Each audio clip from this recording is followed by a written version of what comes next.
Hello and welcome to our final summer edition of Around and About Orange County News. I'm David Esch. And I'm Jocelyn Davis. The path to enlightenment may be more literal than you think. Field reporter David Esch filed this report. We're often reminded to be wary of the sun's harmful effects, sunburns, premature aging, and skin cancer. But what if your doctor told you to not only stay in the sun, but stare at the sun?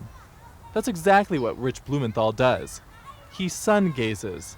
He's not a doctor, but an engineer that lives in Mission Viejo and is convinced that sun gazing, or living on light as he says, is a path that can bring healing and peace globally.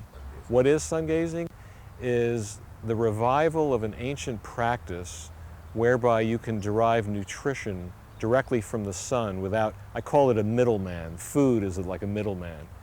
Food generate, or plants generate nutrition using sunlight, air, water, and the nutrients they get from soil.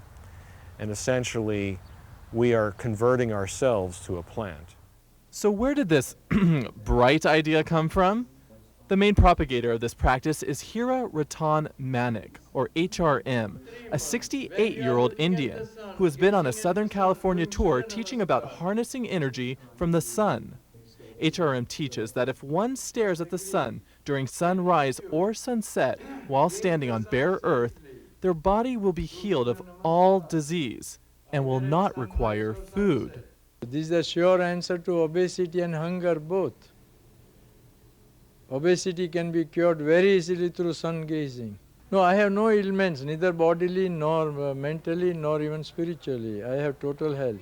HRM's religion is called Jainism, which grew out of Hinduism in India. I visited the Jain Center of Southern California. Jainism's main principle is nonviolence. Consequently, Jains are strict vegetarians. And there's a monastic tradition of not eating food at all, except sunshine. HRM claims he has not eaten solid food since 1995. It may be well known that the sun's rays produce vitamin D on contact with the skin, but most people are not familiar with heliotherapy, using the sun's rays to heal the body. Before the antibiotics and penicillin was invented, that was the only way to cure some of the diseases. There were sun centers all over Europe.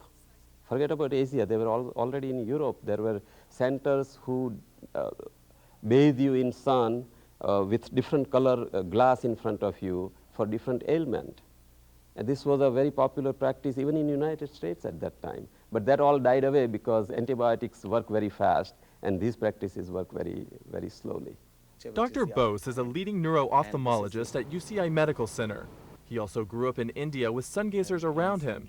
He's not convinced. Ultraviolet rays can cause a variety of problems in the eye. We can start with getting cataracts in the eye, which is opacity of the lens, macular degeneration, or growths on the surface of the eye called pterygium. We should have a questionnaire or some psychophysical data that can be obtained before and after sun gazing so that we can have actually hardcore data. In a country where obesity is widespread and a world where famine is a reality, your Sunday school teacher may be right. Look to the heavens for your answer. Reporting for Around and About Orange County News, I'm David Esch.